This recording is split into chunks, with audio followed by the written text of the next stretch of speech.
Ooh, Back. Well, I'm back. You were here, but I was not. I was going to say, best friends, we got company. I know. Thanks for having me back.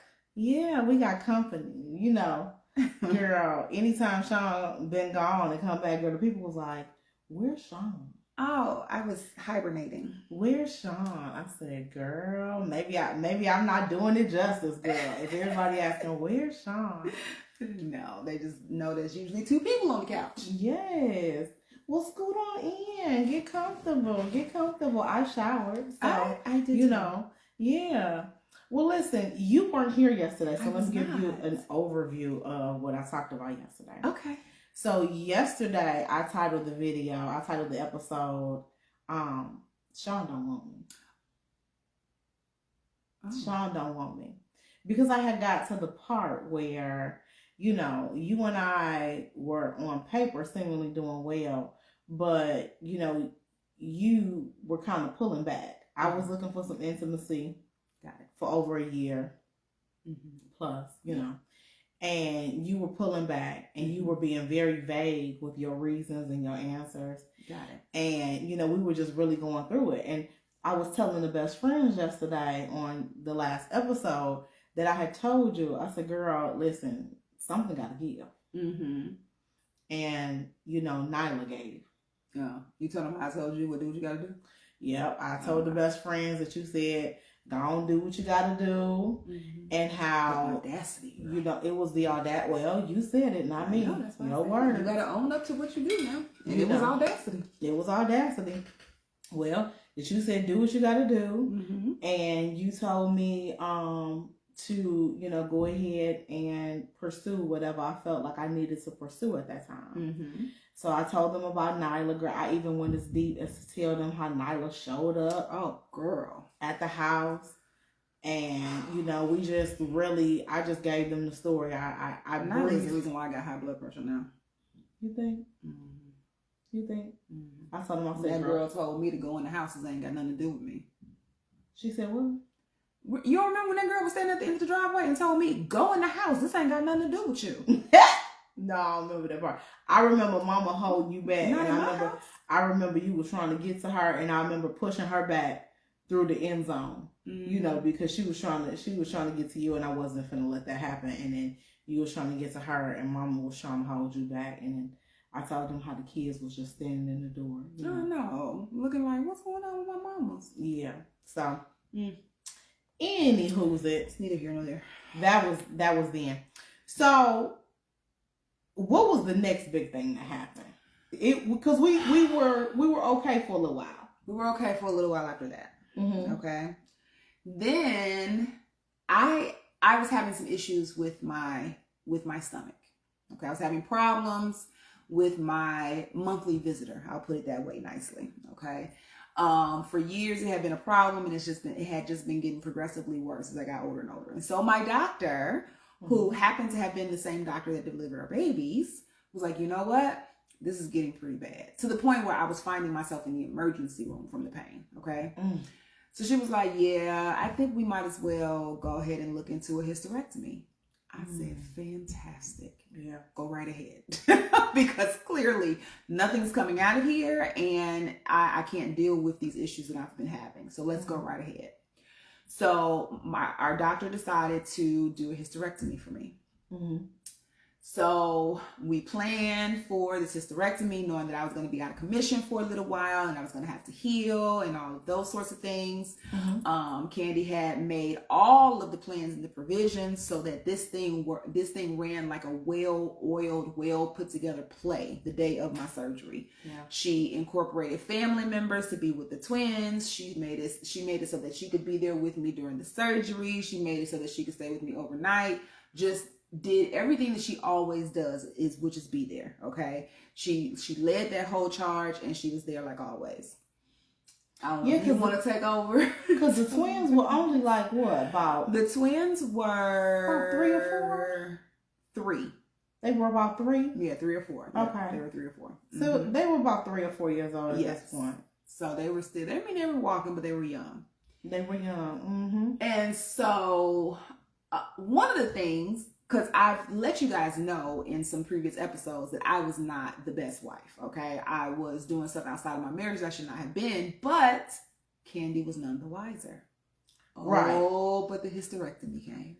So we told you guys we were giving you everything that happened in chronological order. Mm-hmm. So when it happened, that's when we described it to you. But you have to remember, Chaun had been talking to this girl for the better part of, at this point, what, 2 years? It was like I don't think it was that, well, I guess almost. Yeah. So she had been talking to this girl for about 2 years, and I was none the wiser. Okay? So here comes the day of the hysterectomy. Mm-hmm. Chaun is in the bed, and you know she's laying there. She's good. You know she's fine. The doctor's talking to her, and this is the same doctor that delivered the twins. Mm-hmm. So we have a great rapport with her. My godmother is with me, and so the doctor says, Chaun, you can take your phone and give your phone to Candy. Mm-hmm. Chaun was like, I can keep my phone under my pillow.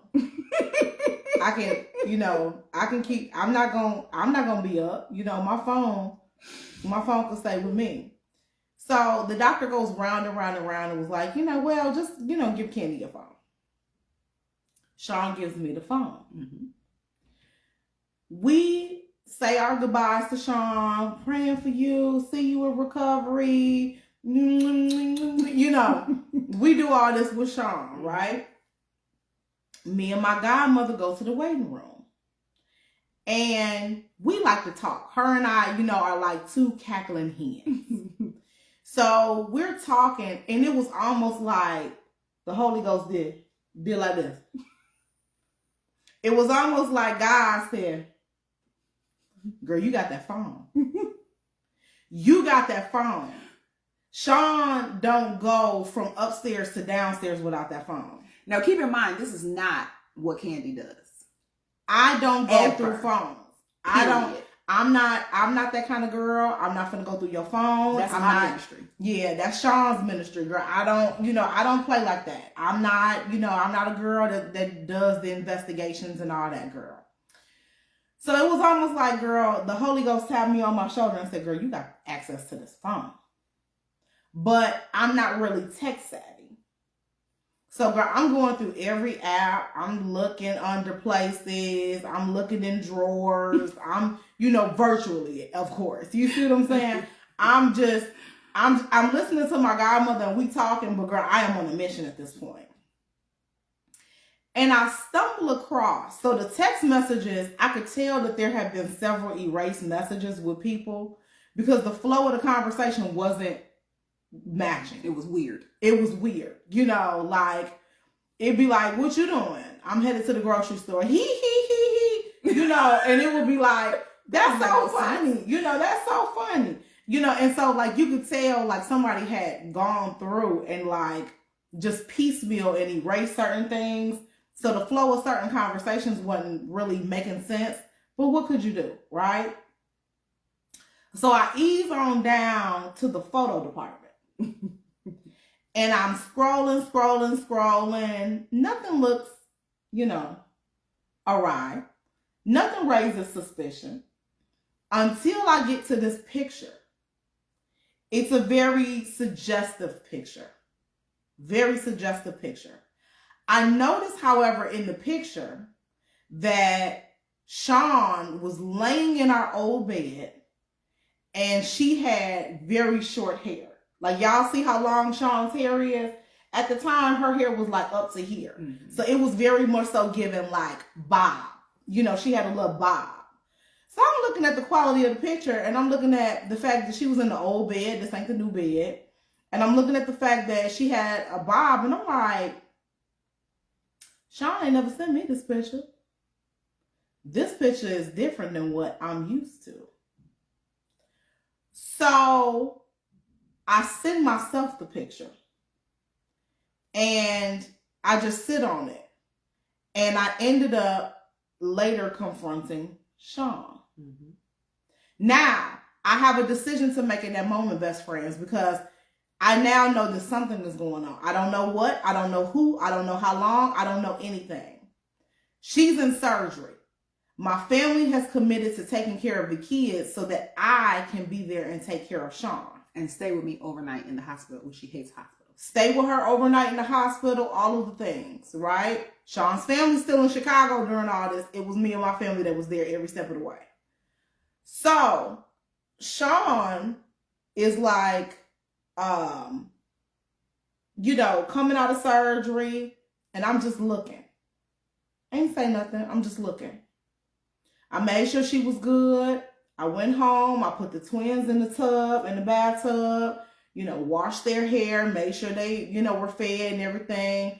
And I showered, put some clothes in the bag, go back to the hospital. And I'm just looking. And I make up in my mind in that moment, you can't say nothing. You got to sit on this. If you do say something, you got to wait a while.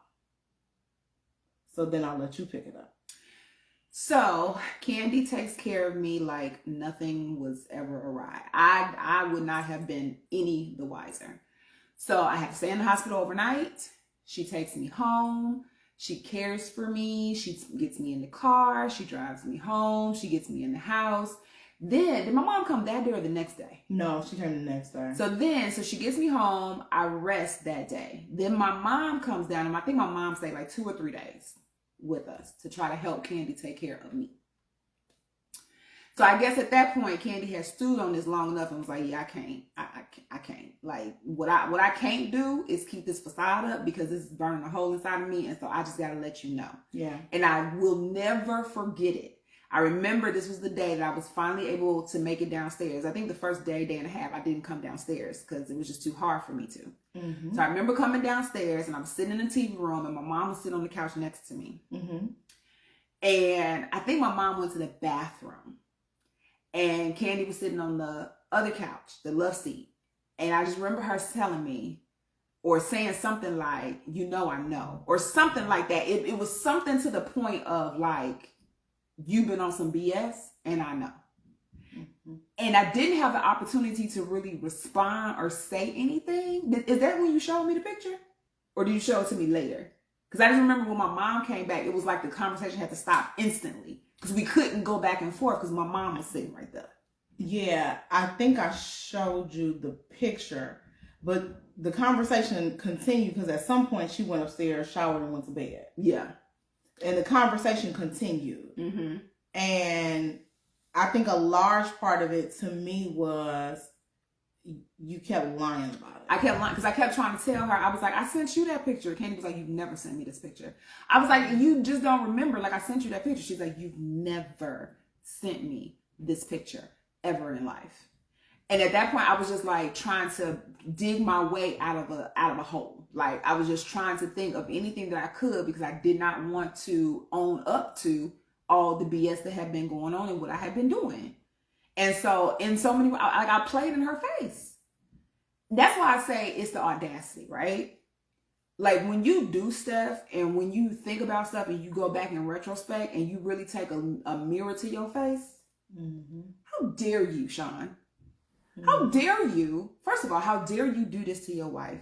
How dare you sit here and play in her face when she was the person taking care of you, when your family didn't even take care of you? My mom came down for a couple of days, but that was it. Nobody came to see me in the hospital or anything. How dare you try to play with her intelligence and act like she's dumb? Like, how dare you do all of these things, right? Like, that's when you sit in the mirror and you be like, you're an a-hole. Can I just say that right now? Like you're an a-hole. Mm-hmm. And I hope you realize that.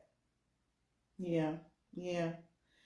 So at some point, it was one of those things where, you know how you have proof that something has happened, but you got a little bit of proof, but you ain't got enough to build a case.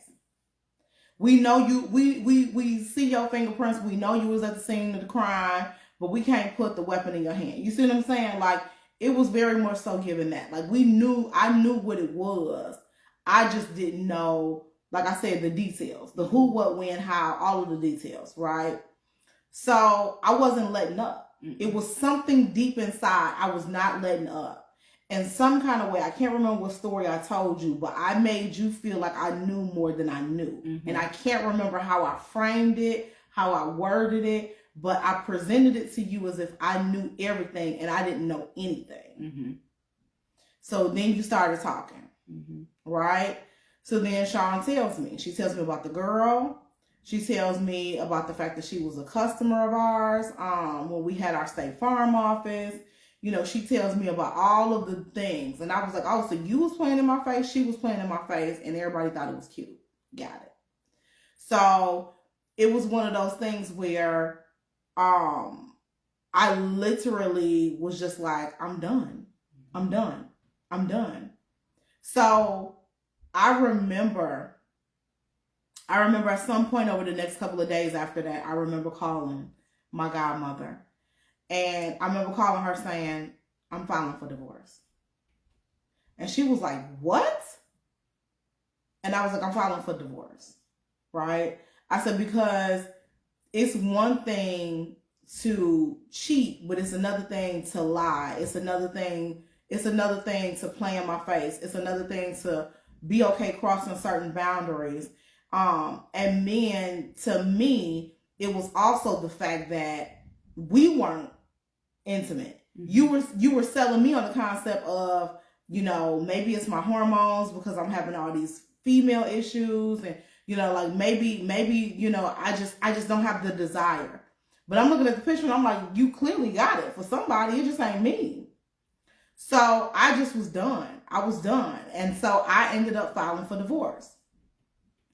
So I remember telling Chaun, I was just like, everything is pretty open and shut. Like, we sat down and we agreed. We got the paperwork and everything. Chaun did not want to go through with the divorce. Mm-hmm.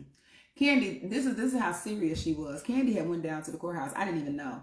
She had went down to the courthouse, got all the paperwork. I don't know who she talked to, but baby, when I tell you they gave her everything, told her what I's to dot and T's to cross.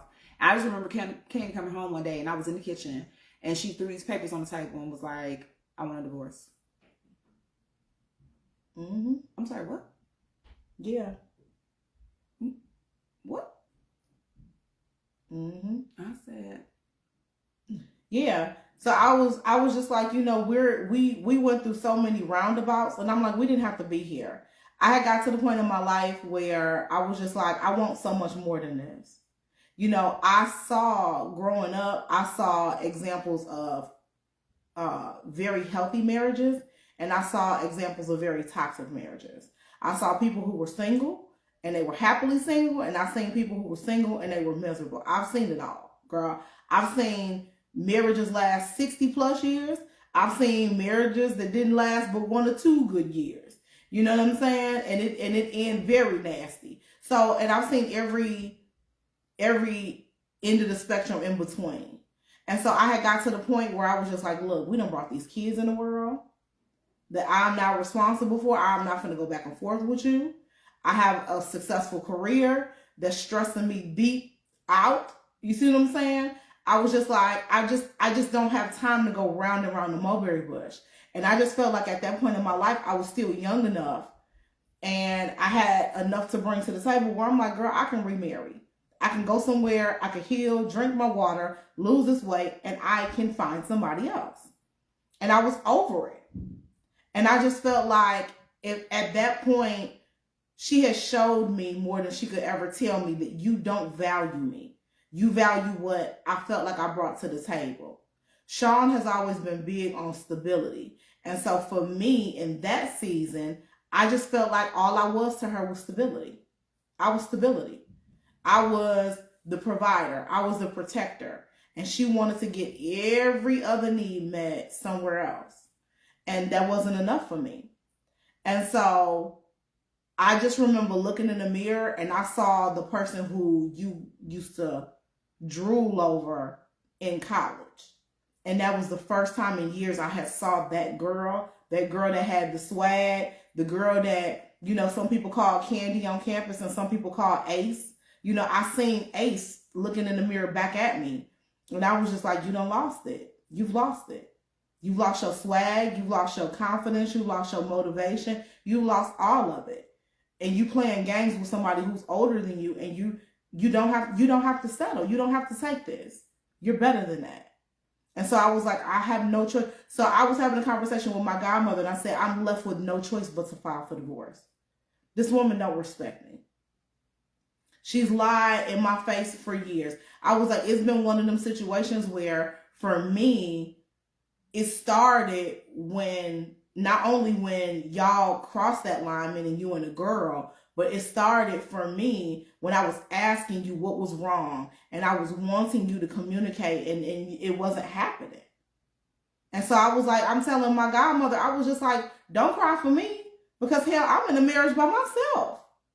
It's just another person laying in the bed next to me. But I'm like, the marriage and everything that marriage represents, I've been in this thing alone. And I'm like, this is the same person who told me, if I didn't feel like I was getting enough, go somewhere else and get it. So I was just like, so what am I holding on to? I don't want to ever be the person who's married just for the sake of saying that they married. And I was just like, I'm very clear on who I am and what I deserve. So I filed for divorce. I went down to the courthouse.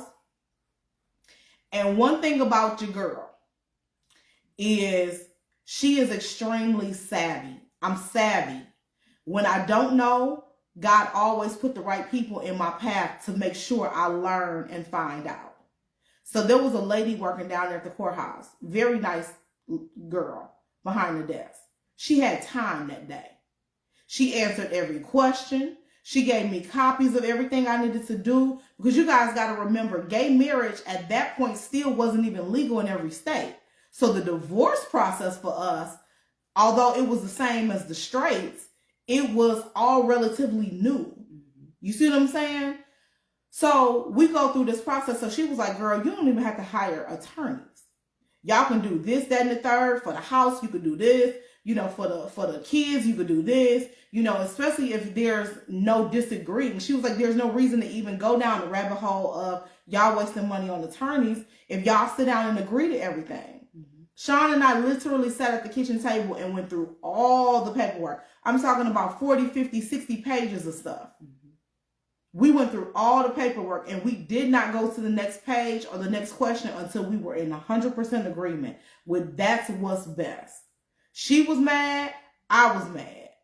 So the question that we kept coming back to is this what's best for the kids? Mm-hmm. Okay, you feel like you get this percentage. I feel like I get this percentage. Is that what's best for the kids? Yes or no? So we had crossed all our T's and dotted our I's. Now it's time to go to court for the divorce. Mm-hmm. What happened? So we go to the courthouse for the divorce, and we have our court date and everything. And we get up in front of this judge, and we could tell, because the way it was, we had to sit in, I think they call it the galley, I think. Mm-hmm. So we had to sit there because there was other cases before us, because it's a family court, right? So it's people dealing with all type of stuff. So I just remember the judge calling us up, and we walk up there, and I could immediately see like the disdain in this judge's face. Now, sorry to interrupt you. This was right after the election. Mm-hmm. Donald Trump had just been elected for the first time. Mm-hmm. Okay, go ahead. I could just, it's like his face just twisted up looking at us, like, almost like he looked at it like a divorce, like, but it's too weird. Okay. And I was just like, okay. So like, he was real matter of fact, real short in his responses. Like, we would try to talk, he would cut us off. And then he was like going through all the paperwork, and he was like, okay, this, that, and the third. Then he got to the child support stuff. And we were like, no, we decided we're not going to do that. Like, we're okay. Like, I pretty much know that I'm going to do this for my kids, and we ain't got to worry about that. You have to. What do you mean we have to? Like, we've already put in there, we put in their visitation. Like, we've spelled everything out. We're in 100% agreement in everything, okay? Mm-hmm. For the most part, I just wanted to walk away. I didn't want nothing, didn't need nothing, wasn't asking for nothing. I knew I had to be there for my kids, and that was it. He was like, no, you have to. To the point where he was like, you got 10 minutes to go back out there, fill out this information, and bring it back. And he said, if you don't, you're going to have to do another court date, and I'm not going to see you today. Yeah. His treatment to us was so deplorable that the bailiff came out in the hall and apologized. Wouldn't say anything in front of him. Pulled us to the side and apologized. And other people who were going through divorce that were there before and after us also was checking on Chaun because she was so hysterical. It was a mess. A mess. But we went through that. He signed our little paperwork and he was like, "You're officially divorced." And I just remember like walking out of the courthouse and looking at Candy, and we just went our separate ways. We didn't ride the elevator down together. We didn't walk out together. It was like, this is done. Mm-hmm. And I just remember walking back to my car, and I sat in my car, and I just cried. And I was like, good job. Good job. Because who can you be mad at but yourself? Good job. Yeah. You know, and so for me, I think my feeling in that season was, you know, when you're a little girl, you know, or I'll speak for me. When I was a little girl, I was taught, you know, you stay in school, you go to college, you get you a good job or career, you know, you fall in love and get married, then you have kids, you know, you buy the house, picket fence, and you have the whole life. I believe that if I followed that trajectory, everything somehow was going to be okay. And when it wasn't, I was furious. I could have had kids at any point in time with anybody along the way. I chose you. You know what I mean? I could have married anybody that I was dating. I chose you.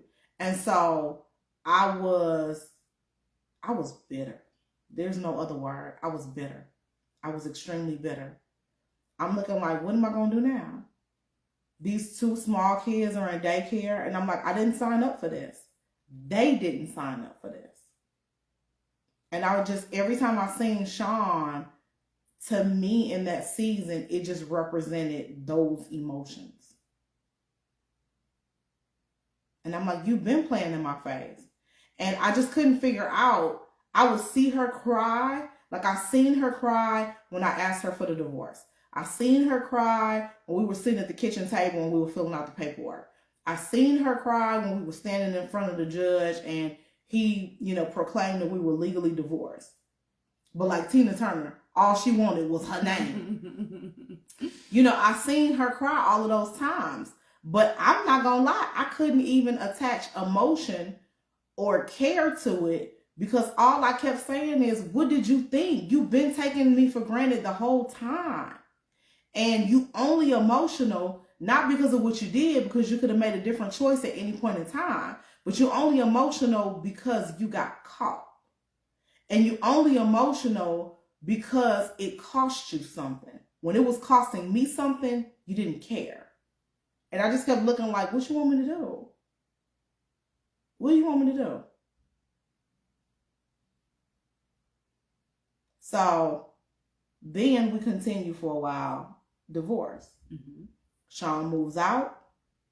I'm here. We have this visitation schedule. Everything is running like a well-oiled machine for quite some time. Mm-hmm. Then what happened?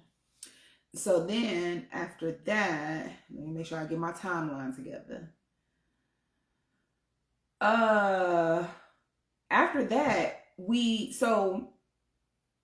realized that as time progressed, I think the emotions started to come down. The anger, well, not my emotions, Candy's emotions. Candy's emotions started to come down. The anger started to subside a little bit.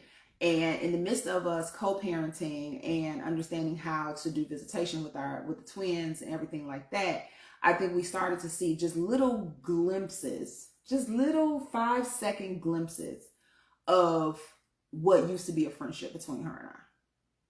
Like it was just little pockets, just every now and then, right? Little some things like that. Mm-hmm. And so then we started to kind of hang out a little bit. And we started to reestablish our friendship, just strictly friendship. Nothing more, just friends. And I think that in doing that, we realized, okay, well, wait a minute. Maybe there might be something there again. Maybe, possibly, potentially, there might be something there again. And so then we navigated that space. Mm-hmm. And then shortly after that was the pandemic, right? So, no, you got the timeline a little bit, crisscross a little bit. Oh, what was I going to say? So after that, after that, we navigated the divorce for a while. We ended up being friends for a while again, and then we got back together. But the pandemic didn't come to 2020. This was in like 18. Okay. So. Okay. Because remember, there was another breakup before the pandemic. We break up a lot. That should be the title of the series. Yeah. Breakup. So it was the divorce, and then we got back together, and there was a second breakup. Mm-hmm. And then the pandemic happened. Yeah. So I remember during the pandemic we weren't together. No, we weren't. We had broke up a second time. During the pandemic when we weren't together, it was around my birthday.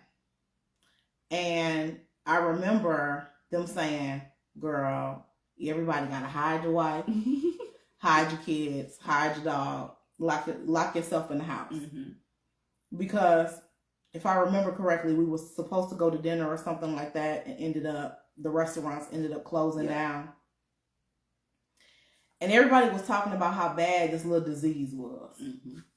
And my mom, before she retired, worked at the hospital. So she was on the front line. Mm-hmm. She knew before we knew. And I remember telling Chaun, well, look, they say whatever this thing is respiratory. Mm-hmm. And I have asthma. These kids are small. They saying everybody needs to do this thing called shelter in place. Mm-hmm. So I told her, I said, I don't particularly like you right now. Because we had broken up a second time. However, I don't want to keep you from your babies. And, everybody is now working from home. Mm-hmm. The kids are now, being pulled out of school and they have to do e-learning. Mm-hmm. If you want to stay here with us, you're more than welcome to stay in the guest bedroom. That way we can all kind of be under the same roof. Mm-hmm. Because the in and out makes me anxious, feeling like perhaps one or more of us may be exposed and get sick. Yeah. So Chaun said, okay, that makes sense, right? That makes sense. Mm-hmm. So then Chaun comes here. And for a while, because the pandemic was crazy. Yeah, it was.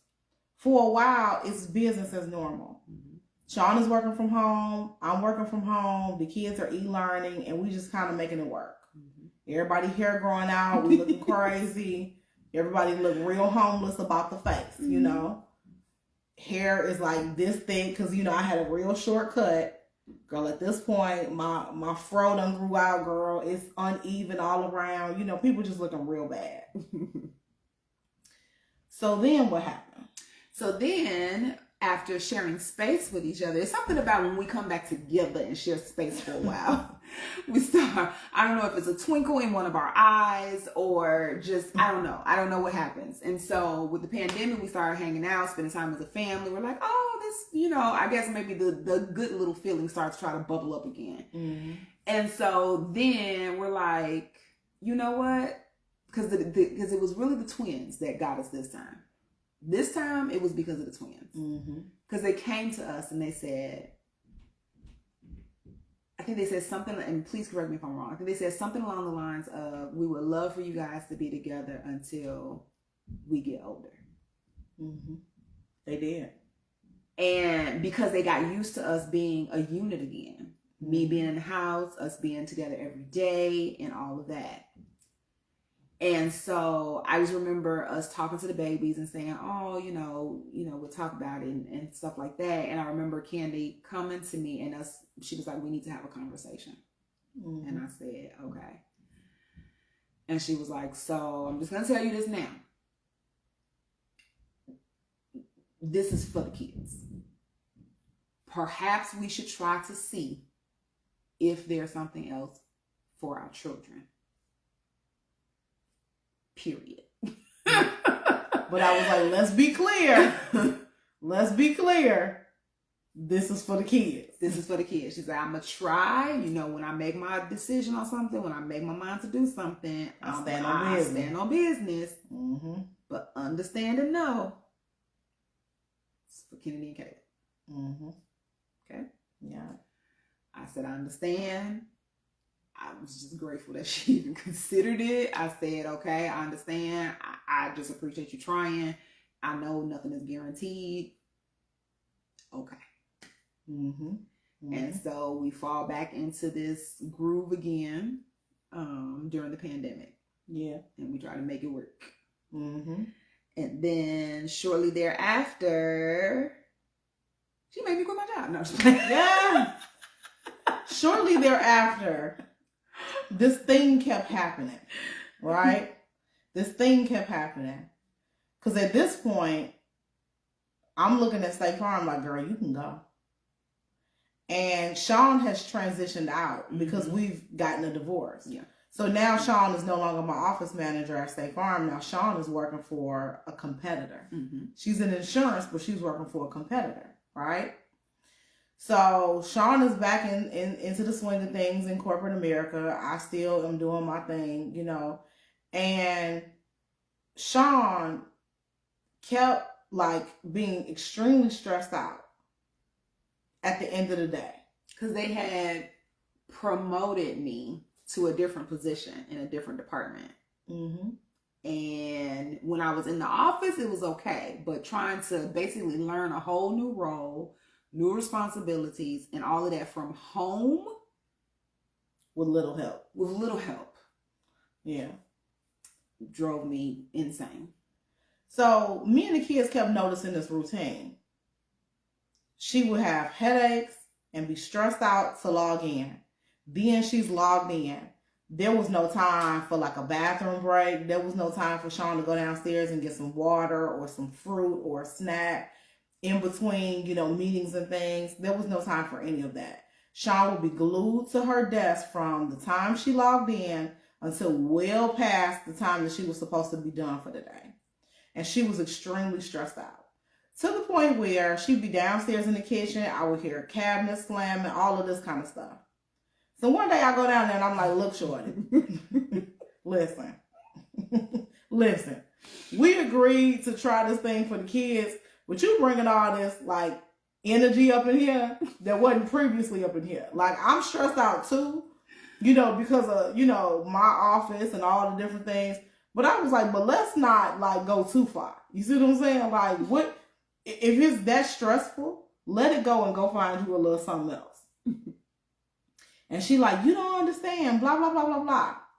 So I'm very big on speaking out of my mouth what I want and having an expectation that God is just going to open the door and give it to me. Because that's how life has worked for me. So I remember being in the shower and I remember praying. And I remember being like, God, this is too much for me. She's stressed out over her job. I'm stressed out because I'm still tethered to corporate. It's just too much. I want to be done. She want to be done. And I said, I want you to open the door of entrepreneurship for us where we can work from home, do our own thing, and not want for anything ever. I want all bills paid. I don't want stress. I want to fall in love with what I do, and I want her to fall in love with what she does. And literally best friends, before we knew it, just like that, Sincerity Johnson was birthed. Mm-hmm. We didn't plan it. We didn't talk about it. We didn't discuss business ideas. We didn't do any of that. My mom, remember I told you, was an essential worker. Mm-hmm.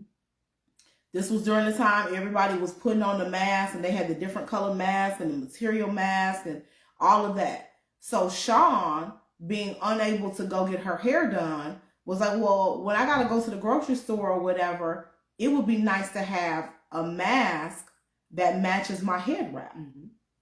So Chaun was just like, I don't really see a lot of options on Amazon or anything like that. So she was like, maybe as a hobby, I'll try to learn how to sew. So, we have a sorority sister or a friend. We have a friend that knew how to sew. And so I said, Chaun, go ahead and call a friend and see if she'll teach you how to sew. She was like, girl, you don't know how to even put the needle in the thing. She said, girl, I can't do no beginner's class. Like, if you need some help, I can kind of get you going. But I can't do no beginner's class. I told Chaun, I looked at Chaun, I said, Chaun, you are Shawnita. Shawnita D. Johnson. I said, you've never needed anybody to teach you anything. We're going to go over to Joann Fabrics. It shouldn't be but 2 or 3 people up in there because it's the pandemic and who buying fabric? I said, we finna go up in this fabric store. You're going to get some samples to try and practice on. We don't have nothing but time. I'm going to order you some equipment and stuff and we're going to have it delivered to the house. So it comes, she tries. She makes one set for herself and my mom see it and was like, girl, make me want to match my uniform for work, Chaun makes my mom one, but we on live. Yep. And the rest is history. What happened next? And after that, our business, Sincerity Johnson, was born because the best friends was like, what are you doing? Because I was sitting on live because I think I was going live to tell them that we would be live later because we still did our videos at night or whatever. And so I was trying to tell them what time to be looking for us. And I was sitting at the table, I was cutting fabric and I was sewing, and they was like, what are you doing? And so I let them know what I was doing. And some of the best friends was like, well, I want a set, like, well, how much do you charge? And I was like, I don't. And Candy kicked me like, wait a minute. Yes. Because she's the visionary. She's like, wait a minute here. It was just it was a nice to see when it was like 2 or 3 people that were asking, but it was like 15, 20 people asking at that point. Now you got a concept. We didn't have a concept before. Not have a concept. But now I'm thinking through my mind like what I had prayed for and asked for. Now, baby, you got a concept. Yeah. And so from that moment, we even asked the best friends. Candy said, well, best friends, like if Chaun was to do something like that, keeping in mind that she's making them by hand, she's cutting the fabric herself, she's doing all this herself, like how much would you pay for it? And we just remember people saying stuff. And literally that was how Sincerity Johnson started, with me making the mask and the head wraps. Yeah. Chaun started writing down names and people who wanted to order, getting their contact information. I looked through all the comments of all the numbers that people were saying, this is a fair price for a set. This is a fair price. Nope, I don't like your price. You got to keep in mind, she's hand making it. This is a better price. So I took all of the comments and I just averaged them. It ain't even deep. Like I literally just averaged it. And I told Chaun, the market says that it's worth this. Yeah. And that's how it started. Yeah. That was how it started. Yeah. And I just remember before that even happened, Candy asking me to make a decision as far as my job was. And this was before this moment because we kind of skipped over that when I was down in the kitchen slamming cabinets and stuff.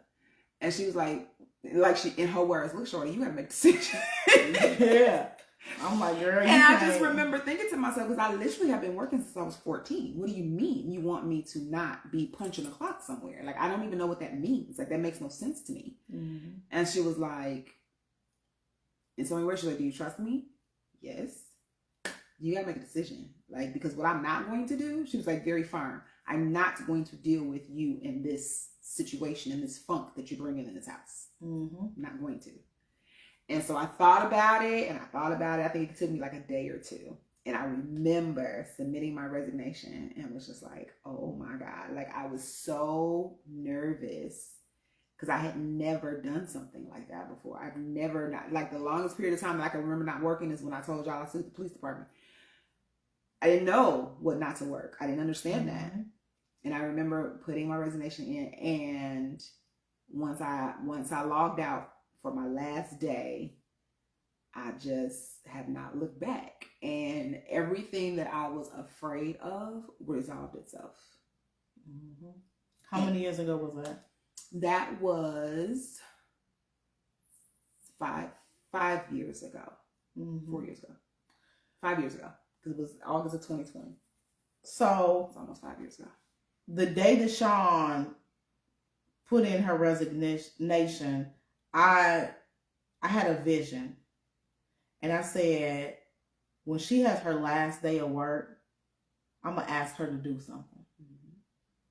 So the day she had her last day of work, she finished out her shift. She did everything in full Chaun nature. She didn't cut corners. She wasn't logging off, wasting time.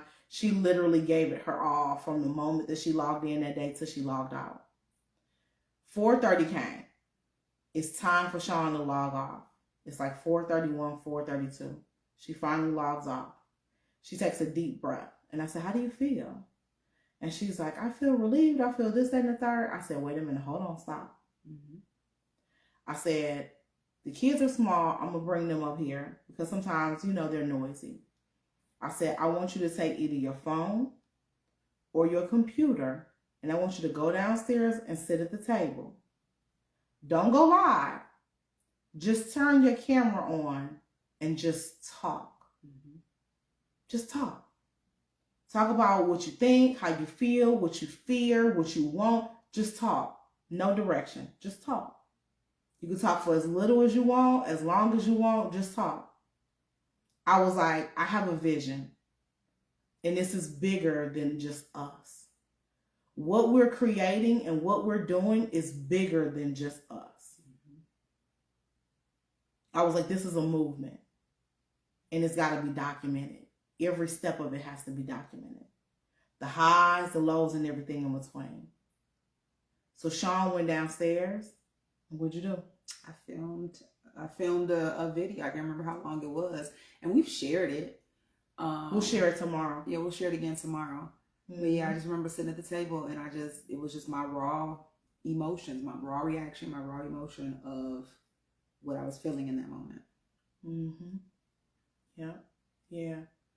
And so I remember after she filmed the video, because I wasn't down there. I brought the kids upstairs. I closed the door and, kind of just kept them, out of the way, right? So when Chaun filmed the video, I had no idea what she said or what it sounded like. I didn't know, right? I just remember looking at her and I said, if you take care of God's people, those people will help take care of us. Mm-hmm. I don't know what this business is going to be. It may stay the same. It may look different. I don't know, right? But I looked at Chaun and was like, if we serve God's people at a high level, excellent customer service, consistency, amazing quality products, all of the things, if we serve the people and give them what they need when they want it and treat them with dignity and respect and have a fair price, those people will take care of us. We won't want for a thing. Mm-hmm. It may be times where money is tight. It may be times where there's an overflow, but there will never be a time where you're hungry. From that day to this day, it's been true. It's been true. Yep. Mm-hmm. And there you have it. That was a lot. Yeah, that was a lot. That was a lot. So you guys stay tuned because what's next? Oh, you just have to wait and see. You know what's next? I do know what's next. You'll find out tomorrow. But it's a lot. It's a lot.